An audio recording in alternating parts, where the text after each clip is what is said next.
Current కోతలు, సాగు తాగునీటికి కష్టాలు, సకాలంలో రైతులకు అందని విత్తనాలు, నోరు తెరిచి అడిగితే నడ్డి విరుస్తున్న లాఠీలు, హత్యలు, కుంభకోణాలు. ఇది అధికారంలోకి వచ్చిన 5 నెలల్లో రేవంత్ రెడ్డి సర్కార్ సాధించిన ఘనత. సమస్యలు తీర్చండి మహాప్రభో అని ప్రజలు వేడుకుంటుంటే కక్షపూరిత రాజకీయాలతో కాలం వెళ్లదీస్తోంది మన ప్రభుత్వం.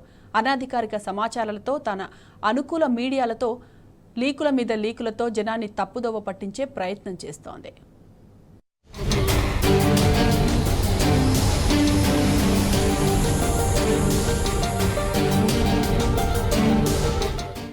ప్రజా సమస్యలు పరిష్కరించాల్సిన ప్రభుత్వం పక్కదారి పడుతోంది.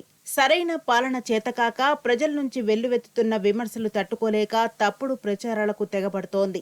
తన అనుకూల మీడియాలో అనవసరం లీకులతో జనాన్ని తప్పుదోవ పట్టించేందుకు తెగ ఆరాట పడుతోంది.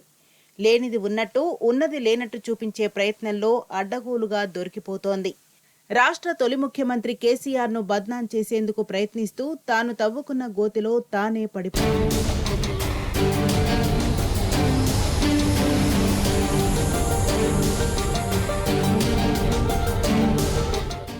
ఫోన్ ట్యాపింగ్తో గత ప్రభుత్వాన్ని జనం ముందు దోషిగా నిలబెట్టేందుకు ప్రస్తుతం ప్రభుత్వం ఎంచుకున్న టాపిక్ ఇది.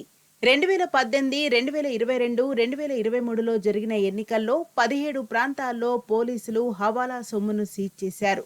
ఇదంతా ఫోన్ ట్యాపింగ్ ద్వారానే సాధ్యమైందని నిందితులు ఒప్పుకున్నారని ప్రచారం మొదలుపెట్టింది. ఇది కేసీఆర్ ప్రభుత్వమే పనిగట్టుకుని చేసిందని కాంగ్రెస్ పార్టీ నెత్తికెత్తుకుంది. తన అనుకూల మీడియాలో లీకులతో ఈ విషయంపై రచ్చరచ్చ చేసేందుకు ప్రయత్నిస్తోంది. కానీ ఎన్నికల కోడ్ అమల్లో ఉన్నప్పుడు అధికార యంత్రాంగమంతా ఈసీ ఆధీనంలో పనిచేస్తుందని, అలాంటప్పుడు ఆనాటి ప్రభుత్వానిది తప్పెలా అవుతుందన్న ప్రశ్నలకు మాత్రం పాలక పార్టీ నేతల నుంచి జవాబులు.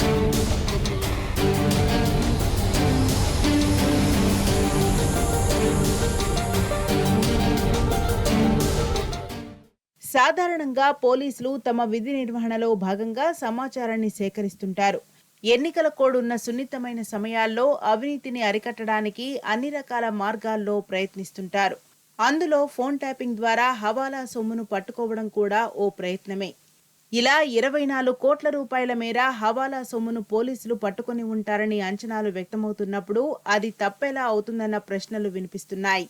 ఓటర్లను ప్రలోభపెట్టేందుకు జరుగుతున్న ఇలాంటి ప్రయత్నాన్ని పోలీసులు అడ్డుకోవడం ప్రజాస్వామ్యానికి మంచిదే అని విశ్లేషకులు అభిప్రాయపడుతున్నారు.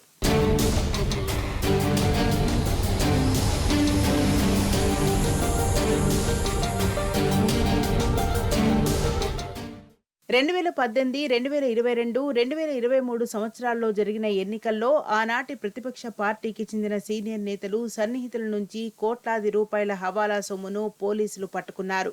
వారిలో ప్రస్తుత సీఎం రేవంత్ రెడ్డి అనుచరులు, మరికొందరు మంత్రుల సహాయకులు కూడా పోలీసులకు దొరికారు. ఇదంతా పూర్తిగా ఈసీ ఆధ్వర్యంలో పనిచేసిన పోలీసులు పట్టుకున్నదే.